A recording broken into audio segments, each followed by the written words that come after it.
Cette revue vous est en partie présentée grâce à Kaya Boutique, votre source pour tout ce qui touche les univers Star Wars, Marvel, DC Comics, G.I. Joe et bien plus.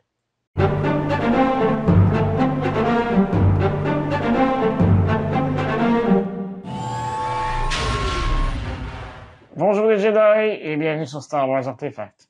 Mon nom est Dominique, alias Lord Doom, et aujourd'hui nous ferons la revue du demi-buste de Tusken Raider de l'entreprise Gentle Giant. Le demi-buste de Tusken Raider fait partie de la série Legends in Three Dimensions de l'entreprise Gentle Giant et a été mise en vente à la toute fin de l'année 2022. Il s'agit d'une série limitée à 1000 exemplaires à une ou deux pièces près. Chaque buste se vend environ 175 $ US, soit 230 $ canadiens ou 160 €. Sans plus tarder, procédons à la revue. Commençons tout d'abord par regarder la boîte d'un peu plus près. À l'avant, on y retrouve une photo du buste en question.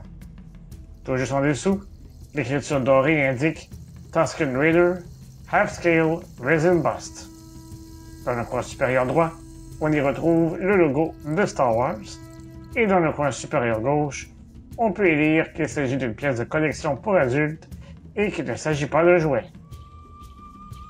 Les côtés gauche et droit sont identiques et très peu détaillés. On y retrouve le logo de la série Legends in Three Dimensions, et on peut y lire à nouveau Tusken Raider Half Scale Resin Bust. À l'arrière, on y voit le logo de Star Wars, et au centre, on y retrouve un texte dont la traduction va comme suit. Le pillard Tusken, parfois surnommé Homme des Sables, porte plusieurs couches de vêtements pour se protéger des soleils jumeaux de Tatooine. Ces êtres vivent l'existence nomade dans les régions les plus arides de Tatooine. Ils craignent peu de choses et sont reconnus pour leur raid éclair sur les habitants. Avant d'aller plus loin, n'oubliez pas de vous abonner à la chaîne, de cliquer sur la petite cloche afin de recevoir des notifications et de liker la vidéo afin de m'aider à poursuivre mon travail. Vous pouvez également me suivre sur Facebook, Instagram et Twitter. Tous les liens seront dans la description au bas de la vidéo. Comme il est indiqué sur la boîte, le buste est fait de résine. Il mesure 24 cm de haut, a une profondeur d'environ 12 cm, une largeur d'épaule de 16 cm, mais une largeur totale de 20 cm à cause de son fusil. Son poids est d'environ 2 kg. Lorsque l'on regarde le visage de plus près, on ne peut pas s'empêcher d'être impressionné par la qualité du travail de sculpture. Sur la tête, les bandeaux semblent réellement être faits de tissu. Chacune des lanières semble s'effilocher et ajoute du réalisme.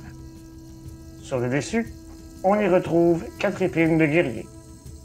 À l'arrière de la tête, on y retrouve d'autres détails bien sculptés. Le visage est absolument impeccable. Les lentilles de protection oculaire ne sont peut-être pas faites de métal, mais elles sont très bien reproduites et démontrent de belles marques d'usure. On peut en dire autant des 2 filtres respiratoires de chaque côté de la bouche. La tunique est tout aussi réussite que le visage. Chacune des textures est représentée à la perfection. Celle qui est de couleur beige sur les épaules semble faite d'un matériel plus rugueux, tandis que celle de son foulard semble faite d'un matériel plus doux. Le truc dans son cou qui ressemble à un harmonica est en fait un piège à humidité. La texture de la ceinture, ainsi que celle des poches à munitions, nous donne vraiment l'impression d'être faite de cuir. À l'arrière, son fusil à longue portée est très bien sculpté.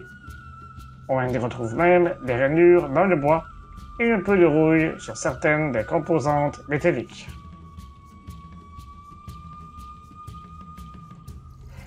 Lorsque le buste a été annoncé, j'ai tout de suite regardé à quoi ressemblerait le socle. Sans grande surprise, il s'agit d'un Gaddafi ou bâton Gaffi. Pour rendre le tout le plus réaliste possible, de très beaux détails ont été sculptés. J'apprécie vraiment l'originalité des socles de la série Legends in Three Dimensions qui donne à chaque statue une valeur ajoutée. Sous la base, on y retrouve entre autres le copyright, le nom du fabricant, l'endroit où il a été conçu, ainsi que le numéro de l'exemplaire. Dans mon cas, je possède le numéro 263. Chaque buste de cette série est accompagné d'un certificat d'authenticité. Sur le certificat, on y retrouve une fois de plus le numéro de l'exemplaire. Je suis extrêmement satisfait de cette pièce de collection. Même s'ils ne sont pas nécessairement mes personnages préférés, je dois reconnaître que ce buste se retrouve dans mon top 5 de cette série jusqu'à présent. La ressemblance avec le personnage est juste parfaite. Si vous aimez la revue de ce type de statut, vous trouverez une liste de lecture à la toute fin de la vidéo. Maintenant, dites-moi ce que vous pensez de ce buste. Êtes-vous aussi impressionné que moi du résultat final? Dites-le-moi dans les commentaires au bas de la vidéo. Si vous appréciez cette revue, n'hésitez pas à la partager sur vos réseaux sociaux. Je vous donne rendez-vous la semaine prochaine pour une autre revue. Et d'ici là, je vous dis à bientôt et que la force soit avec vous à tout jamais. Remember, the force will be with you, always.